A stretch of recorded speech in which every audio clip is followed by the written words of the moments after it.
Management by objectives, management by exception. இதான் 12th commerce 3rd chapter. Very short answers பற்றி பார்க்கலாம். So 4 very short answer இருக்குது. First ஒன்று கேட்டிருக்காங்கன்னா what are the objectives of எம்பிஓன்னு சொல்லி கேட்டிருக்காங்க. இது பேஜ் நம்பர் 17 இருக்குது.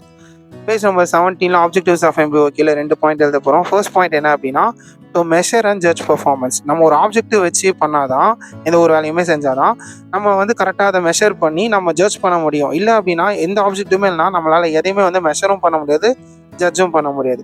நெக்ஸ்ட் பாயிண்ட் கொஞ்சம் ஈஸியாக இருக்கணும் அப்படின்னா to stimulate the subordinates motivation சொல்லிட்டு இருக்கு.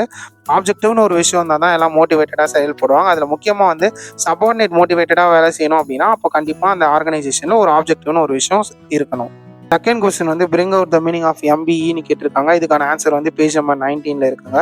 மேனேஜ்மெண்ட் பை எக்ஸெப்ஷன் சொல்லிட்டு ஒரு பாயிண்டே கொடுத்துருக்காங்க. அது கீழே வந்துட்டு management by exception is an important principles of managerial control suggested by the classical writers on management. So நம்ம மேனேஜ்மெண்ட் பற்றி படிக்கும்போது அதில் முக்கியமான ஒரு பிரின்சிபல் தான் வந்துட்டு இந்த மேனேஜ்மெண்ட் பை எக்ஸெப்ஷன் சொல்கிறாங்க. நெக்ஸ்ட் பாயிண்ட் என்ன சொல்கிறாங்க, இது எதை பேஸ் பண்ணியிருக்குன்னா it is based on believe that an attempt to control everything results in controlling nothing. நம்ம எல்லாத்தையுமே கண்ட்ரோல் பண்ண நினைச்சோம்னா நம்ம எதையுமே கண்ட்ரோல் பண்ண முடியாது அப்படிங்கிறது தான் இந்த பாயிண்ட் கீழே சொல்ல வராங்க.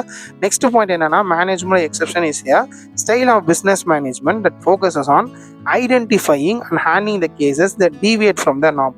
நார்மலாக நடக்கிற விஷயங்கள்லேருந்து எதெல்லாம் வந்துட்டு தப்பி போகுதோ அதை மட்டும் கண்டுபிடிச்சி ஹேண்டில் பண்ணுறது பேர் தான் வந்துட்டு மேனேஜ்மெண்ட் பை எக்ஸெப்ஷன் அப்படின்னு சொல்கிறாங்க.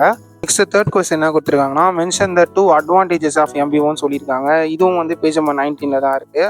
எம்பிஓட அட்வான்டேஜஸில் நம்ம லாஸ்ட் லெசனில் படிக்கும்போது அத்தாரிட்டி அண்ட் ரெஸ்பான்சிபிலிட்டின்னு சொல்லிட்டு ஒரு பாயிண்ட் படிச்சிருக்கோம். ஸோ அதை ஞாபகம் வச்சுக்கிற மாதிரி இதையும் நம்ம ஈஸியாக ஞாபகம் வச்சுக்கலாம். ஃபர்ஸ்ட் பாயிண்ட் என்ன அப்படின்னா delegation of authority is easily done with the help of MBO.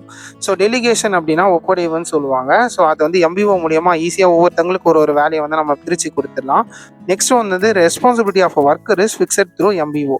ஒரு ஒர்க்கரோட ரெஸ்பான்சிபிலிட்டி அவருக்கு என்னென்ன பொறுப்பு இருக்குது அப்படின்னு சொல்கிறது வந்துட்டு மேனேஜ்மெண்ட் பை ஆப்ஜெக்டிவ்ஸில் முக்கியமான ஒரு அட்வான்டேஜ் நம்ம எடுத்துக்கலாம்.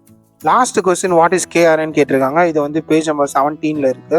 கேஆர்ஏ அப்படின்னா என்னன்னா கீ ரிசல்ட் ஏரியா. ஒரு ஆர்கனைசேஷனுக்கும் ஒரு விஷயம் முக்கியமாக இருக்குங்க. ஸோ புதுசாக ஆரம்பித்தவங்களுக்கு வந்து பார்த்தீங்கன்னா இனோவேஷன் ஒரு முக்கியமாக இருக்கும். ஆல்ரெடி பல மாதங்களாக வந்து பல வருடங்களாக பிஸ்னஸ் பண்ணுறவங்களுக்கு மார்க்கெட் ஸ்டாண்டிங் முக்கியமாக இருக்கும். அதுவே வந்து பல வருஷமாக இருக்கிறவங்களுக்கு வந்து ப்ராஃபிட்டபிலிட்டி ஒரு முக்கியமாக இருக்கும். ஸோ ஒவ்வொருத்தங்களுக்கு வந்து பார்த்தீங்கன்னா ஒரு விஷயம் வந்து ப்ரியாரிட்டியாக இருக்கும். அதை பற்றி பேசுகிறது தான் வந்து இந்த point. Key result area fixed on the basis of organisational objective premises. ஒரு ஆர்கனைசேஷன்லையும் இது வந்து ஃபிக்ஸ் பண்ணிக்கிறாங்க. Key result areas are arranged on priority basis. ப்ரியாரிட்டினா அவங்களுக்கு எது ப்ரியாரிட்டியோ அதுக்கேற்ற மாதிரி இருக்கும். ஸோ ஒரு ஆர்கனைசேஷனோட ஸ்ட்ரென்த் என்ன அப்படிங்கிறத இந்த கீ ரிசல்ட் ஏரியா தான் வந்து ஃபிக்ஸ் பண்ணுது.